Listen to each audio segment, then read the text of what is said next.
Samantala, isang malungkot na karanasan ay binahagi ng international Filipina fashion designer na si Mitch Desunia matapos mawala ang kanyang mga gown na nakatakdang irampa sa Paris Fashion Week 2025.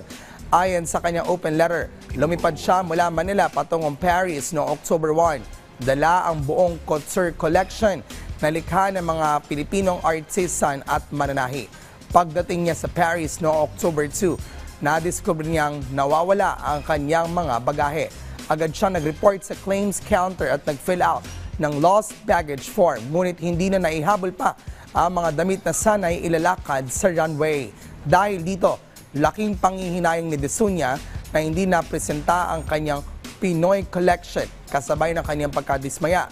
Nanawagan si Desunia ng accountability mula sa airlines na siyang responsable sa pagkakawala ng kanyang bagahe. Subukan natin kunin na ang side ng airline na yan.